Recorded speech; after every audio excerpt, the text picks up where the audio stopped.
I saw on your Twitter bio, I think it was, you said you're 70% caffeine and Yeah, powered by Chick-fil-A. yeah. I too am 70% caffeine and powered by Chick-fil-A, so it's like destiny. Oh, then we are spirit animals. Yeah.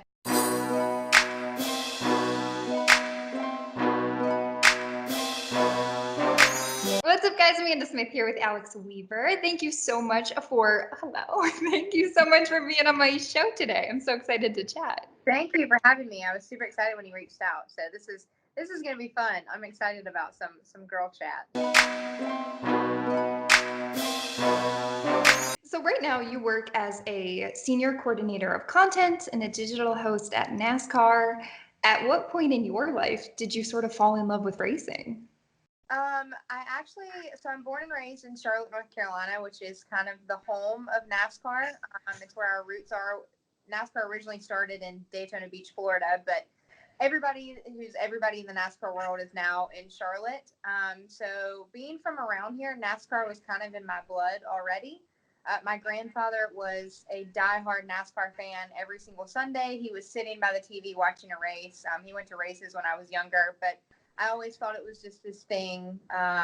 You go over to Grandpa's house and you watch it with him, and that's you're spending time with your grandparents, and it just kind of checked the box for me. I always thought, oh, it's just cars that go around and around in a circle, and my grandfather likes it. What is this? And it wasn't until I got older and NASCAR actually reached out with a job opening. So my love developed at a late age. My knowledge of NASCAR developed when I was really young. But now I know way too much about cars, and I can tell you everything about NASCAR. And I am definitely, regardless of if my career stays here, I will be a NASCAR fan for life. So it's been a good move for me. You know, you talked about the community being in Charlotte, how that's kind of the home base. Yeah. For people who maybe aren't as familiar with this sport, how would you describe what it's like to cover the drivers and their teams? We always call ourselves like the traveling circus.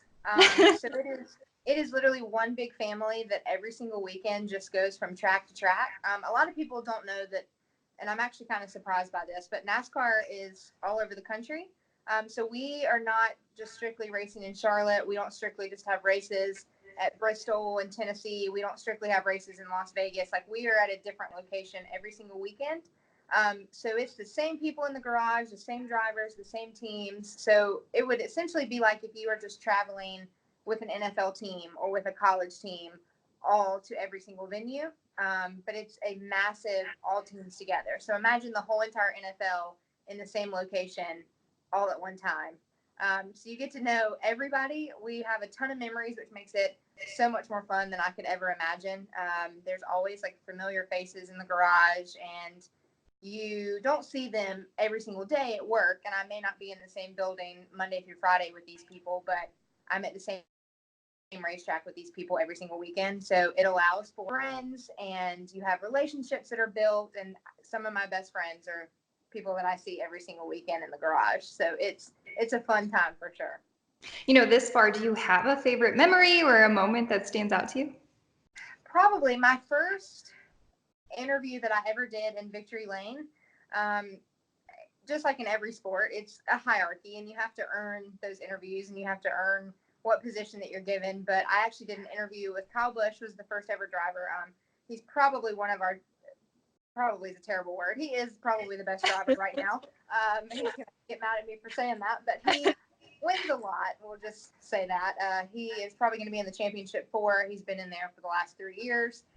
But the first ever interview that I did with him in Victory Lane, and I just remember him. I had worked with him in various other capacities, and I knew his team members and his crew members, and he responded back to me, and I just remember him being like, "Oh, that's a great question, Alex," and I was like, "Oh, whoa, that's my name. You know my name." So that was the coolest. That was probably maybe 5 or 6 months into my career.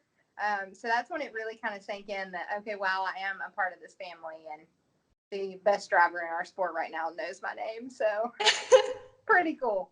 So, you know, just another day in my life. It's all the same. I'm sure I haven't. I probably need to go back and watch that interview, but I just remember watching it back the days after, and you could tell the second he said my name, it was like, oh, like I stood a little straighter and I like flipped my hair forward a little bit more. And Yes, I am, Alex. You are correct. That is right. I feel like so oftentimes now we hear how everything is sort of moving digitally. For you, what benefit have you found working at a .com? So I love social media. I am Same. constantly on the internet. So the easy thing for me, I think, is we get to have a little bit more fun. Networks, loved them. I've interned with them. I've worked at some, and they are obviously a great avenue. But a lot more folks now are on their phones and are looking at stuff on social media, and it's a whole different audience that you kind of get to experience and that you get to have fun with. We do a Snapchat show here at NASCAR, and it's targeted to 10 to like 17-year-olds, which how fun is that I get to go and like talk to a bunch of kids on Snapchat and just talk racing for a job. So it's allowed for a much different audience and a lot more fun for me to be had. We explore a lot more things, and if something doesn't work, it's not like oh my gosh, we just put that all over national TV. It's like, oh, okay, well, we'll do that again. So that has been the most fun part for me. It just allows for a lot more creativity and a lot more fun. You do such a great job. You seem so happy where you are, but where do you kind of see yourself going and progressing from here? Well, I would be crazy if I didn't say my idol forever and ever. I met her when I was 7 years old on college game day, was Erin Andrews. That is when I fell in love with females in the sport, and I just looked at her and I was like, oh my gosh, she looks just like my Barbie, and she's talking with a cool microphone. And then just working with other females in the industry, I probably think eventually for me, my dream job would be a national network. I have that journalism background at heart, so I love being a host and I love writing here for .com, but obviously in front of the camera and interviewing whatever athlete would be where I think my dream would lie. So we're working towards it, but we're having fun where we're at. Girl, we're all out here cheering for you. Everyone support Alex, okay? Okay, so you talked about how some of your closest friends are people you get to see in the garage often. Shout out Caitlin Vincey, former guest on the Amanda Smith Show, and one of my favorite people ever. So we are going to play the same game that I played with her and see, we're going to like test your friendship here and see if you guys are really BFFs.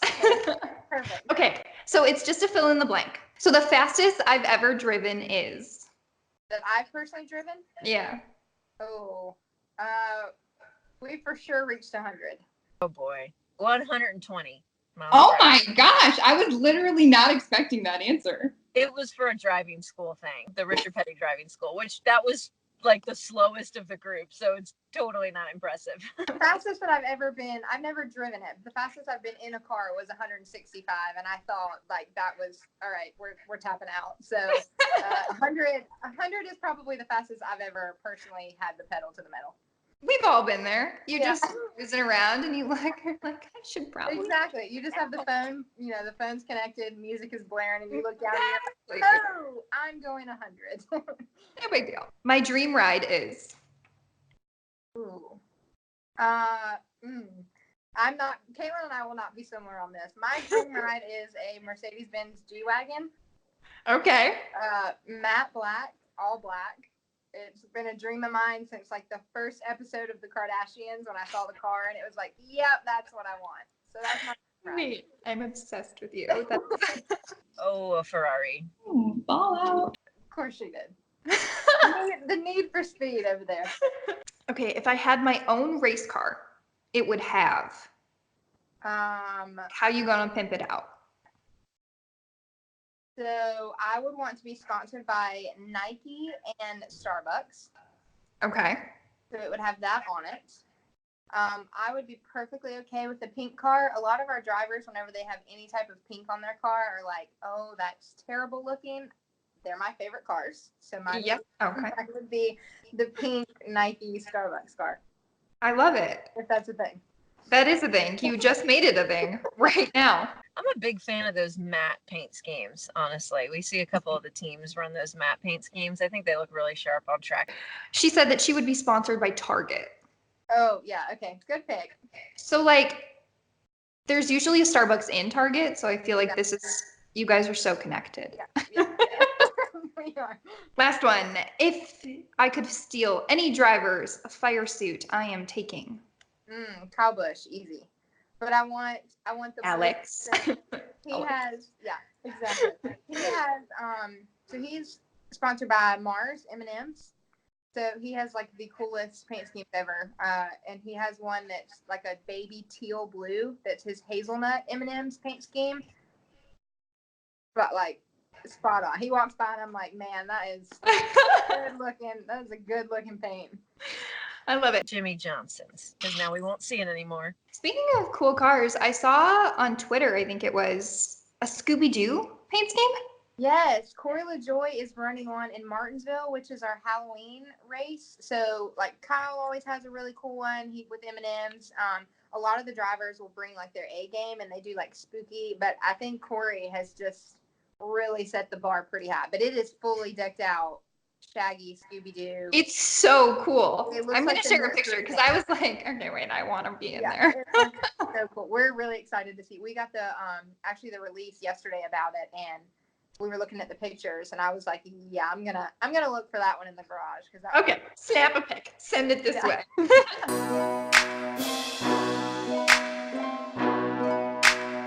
Okay, so we had some really great fan questions for you. So I want to ask you as many as we can for those people. So first off, Philip Hughes would just like to know, as a fellow Clemson fan, if you guys ever meet, if he could get an autograph. Yeah, you got it. Yeah.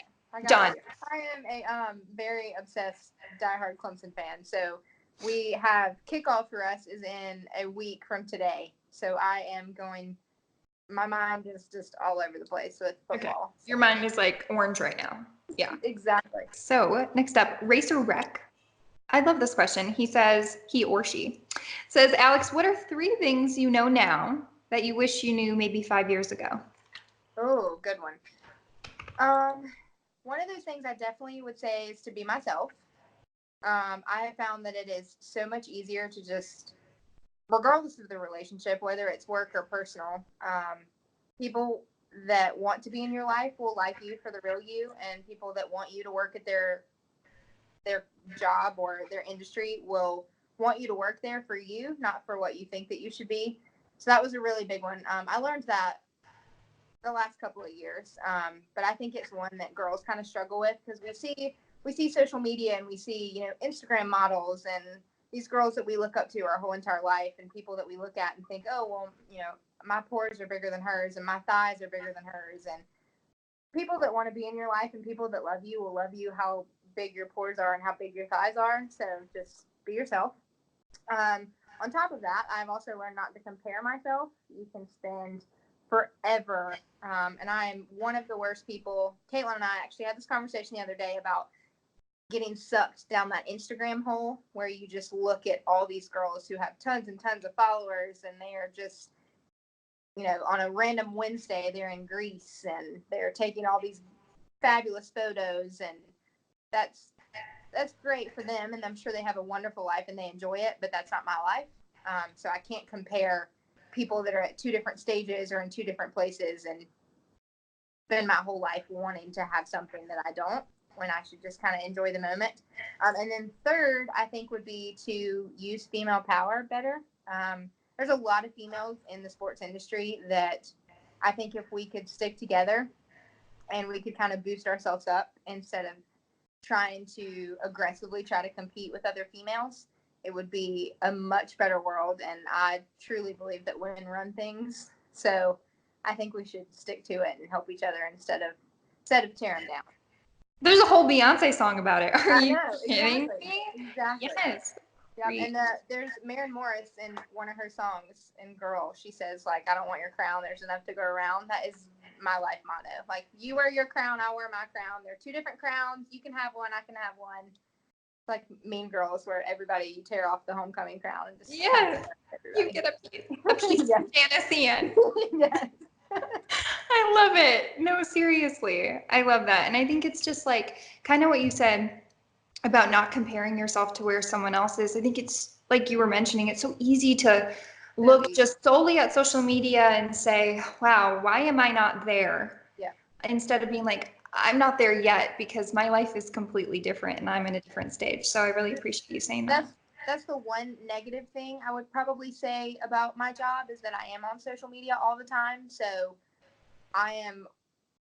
it's always funny to see those memes where it's like, oh, give me the name of a boy and I can tell you his second aunt's name and where he went on vacation when he was 7. Like, I am the queen. I should be in the FBI 100%, because my job has allowed me to be the best stalker in the world. But at the same time, I'm on social media constantly. So that's what I'm looking at. That's what I'm comparing to. I'm researching different people. I'm constantly scrolling Twitter and Instagram and Facebook. And you can't help but to get into your mind and think like, oh man, well, she's so big time and she has hundreds of thousands of followers. Why am I not there yet? And you just at a different point in your life and you're where you're supposed to be. So enjoy it. For you, how did you sort of come to that realization and find that sort of peace and self-love within yourself? It took a while. College was probably the biggest learning for me. Clemson, it's a small school, but it's not really. There's 21,000 students if you include our grad program, and you sometimes find yourself. I was in a sorority in college, so there was 65 girls in my pledge class, and you find yourself. You can't help but to see who has the most Instagram likes on a photo that you guys all put up at the same time, or to see who has the most dates to winter formal and stupid stuff in the grand scheme of things and things that shouldn't really matter in life, but you can't help but sit there and compare all these things. And I found that I just enjoyed myself a lot more if I was just focused on the guy that did ask me to winter formal or the picture that I put up and the memories behind that picture instead of how many likes I get from other people. And it wasn't easy and it took a really long time. And it's one of those things that I think even younger generations than me really struggle with it. I talk to girls in college now. I don't know how they're doing it because it is just like the Instagram frenzy and it's all about how many likes and how popular you are. And I think when you're 80 years old sitting on your front porch in a rocking chair, do we really care how many Instagram likes that we got when we were 20 years old on the football field of your college? I mean, it's about the memories and being present in the moment. And if you respect yourself and if you like what you're doing, nobody else's double taps should matter. So it's not easy, but you eventually you get to a point in your life where you're just like, oh, screw it, I don't care, whatever. You don't like me, that's great. We're gonna move on to somebody who does. So I saw this quote the other day that I think just like fits so well right now. And it was like, in a society that benefits off of your self-doubt, genuinely liking yourself is a rebellious act. And that kind of like hit me a little bit because it's so true. And we're all just so different. We all are in different places. So like, I know it sounds cheesy, but just be kind and support each other. yeah, and I think I have a best friend of mine that lived with me when I was at Clemson in school, and I the other day sent her pictures of this blogger and how great her hair was, and I was like, oh my gosh, I want my hair to look like this, and she's like, do you like your hair? And I'm like, yeah, I do. Why? And she's like, why do you want your hair to be like somebody else's? And I remember sitting there being like, man, even to this day, I am still doing it where I want somebody else's. Like, I'm not unhappy with my hair. I like my hair. Why am I trying to have somebody's hair that's not mine? I mean, it's just the dumbest things when you look back at life. Like, I mean, when I'm 80 years old on my rocking chair on my front porch, I'm not even going to have hair. So why am I worried about what my hair looks like? So, No, you're going to have that beautiful pony forever, okay? Grandma Weaver will have a wig on if she has no hair. So we will make sure we have hair. So, next question is from Rachel N. Berry. And she says, what has been the biggest challenge for you within the motorsports reporting field? The biggest challenge for me is also my greatest asset. It's being a female. You automatically, I remember one of my first interviews, I will leave this driver unnamed. I was talking about, there's a traction compound that they put down on the track that either can create a new groove or can make a little bit more stickiness to the track, which gives them some resistance on the tires, and they can find grip on the tires to run a little bit faster or find a different lane or whatever else. And I asked him about this. They were applying it on the track in a different location on the track. And so I asked, like, how do you feel about them applying that compound? And he was like, I'm on camera now. He was like, I'm actually very surprised that you know what that is. And I just remember being like, really? Like, because you wouldn't have dare said that to my coworker who's a male if he would have asked you that question. But because I'm a female, you're wondering why I know what that is. That's been the hardest thing for me to overcome. And I think that's any industry, but especially racing, just because Danica Patrick is really kind of all that girls have had recently to look up to in this sport. And now with the likes of Haley Deegan, and there are some more females coming into the arena, but it's definitely been a very low ceiling for us. So you find yourself having to work double as hard, and kind of separate yourself and prove yourself, whereas the men walk in the door and it's an automatic, yep, he knows what he's talking about, whereas you may know more than him, but because of your sex and the fact that you're female, everybody automatically assumes that you don't. On the flip side, it's also been my greatest advantage because there's few of us and they allow people that are supportive of it. My bosses, or some in particular, that they love the fact that I'm a female and they love that I have a different take on the racing world, and that I don't necessarily want to know everything about a race car at all times, but I'd rather know like what you eat before you get in a race car and what's your favorite song that you play where you're getting pumped up to. And I can bring that little bit of fun female attitude towards it, where, no offense, males, but you don't bring that. So that's been the hardest and the greatest thing. When you talk about how the ceiling has been maybe lower for females in this sport, where do you see room for it to grow? I definitely think that there needs to be more females racing. I am one of the proudest supporters of Haley Deegan. I think she is a rock star, and I think she's going to be great for this sport. She has more social media followers than the majority of our boys in this sport, and she is so good at it and can promote herself and just does it in a way that's a little bit different than all the boys. And I don't necessarily think that's just because she's female. I think she just has a great personality and she's a star, and cameras and microphones and everything just tend to navigate towards her just because she has that personality. But I definitely think having more females like Haley that want to step into a car, and regardless of if it's, go-karting or short tracks or sprint cars or whatever it may be, just get after it and be one with the boys. It's our sales and marketing team here at NASCAR is predominantly female, which I love. But I definitely think there needs to be different departments that are. I'm the only female on my team, with the exception of my boss. She's a rock star and she's definitely gotten super high in her career. But it would be nice for everybody that's traveling every single weekend to look around and be like, oh yeah, that's Ashley and she works for da da da, and that's Amy and she works for da da da, instead of just being like, oh, it's just me on my team and I'm the girl in the media center. So I definitely think just bringing more females into the sport in every really avenue is a great chance for us to grow and reach a different audience. For maybe young girls watching or young broadcasters in general who want the job that you have, what advice would you give to them? Just go after it. The worst that people can say to you is no. I was so fearful of that word when I was younger, and now it's not really that scary anymore. Just, first of all, I've heard it so many times. You just get familiar with it. Okay. Yeah, that's fine. I'll ask again next week. But no, just don't be afraid of no. Don't be afraid of failing. I'm also terrified of failing, but it's going to happen. There have been interviews that I've walked away and I've been like, oh God, that was so dumb. Why did I even say that? I stuttered, or you mess up a word, or whatever the situation may be. Just, it's life. You're a human and people make mistakes.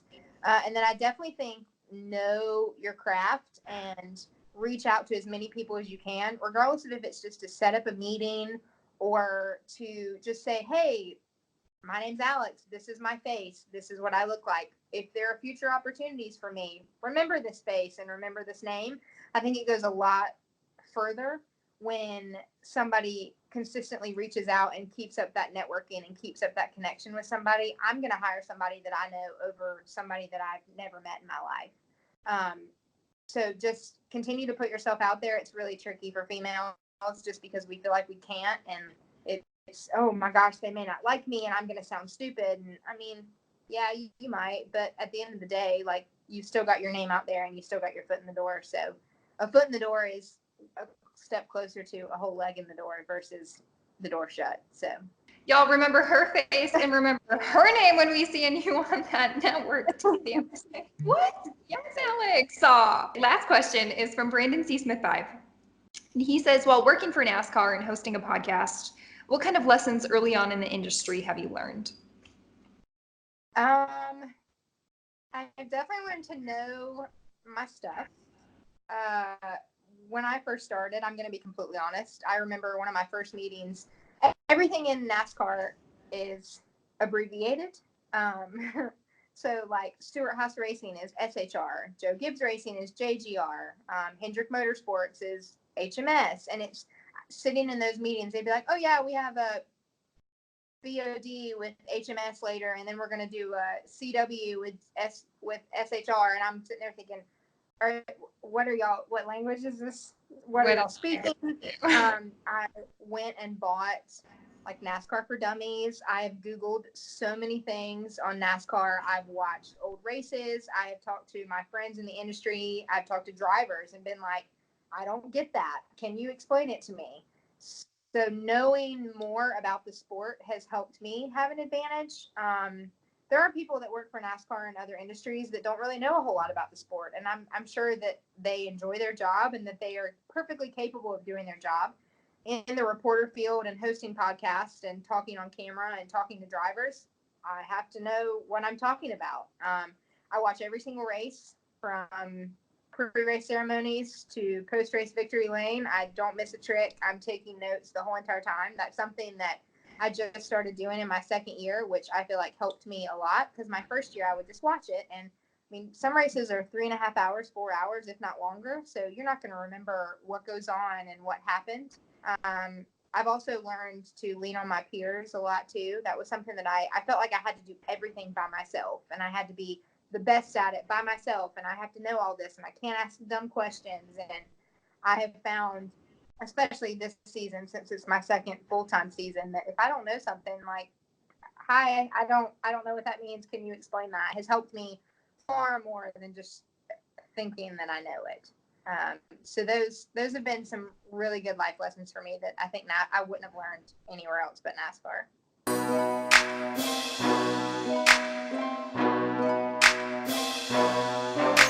It's just been so much fun talking to you today. Thanks for the girl chat. I love it. Yeah, me too. It was so fun. And anybody watching has any questions, I'm all over social media, so just find me easy. Okay, guys. For Alex Weaver, I'm Amanda Smith. We'll see you next time.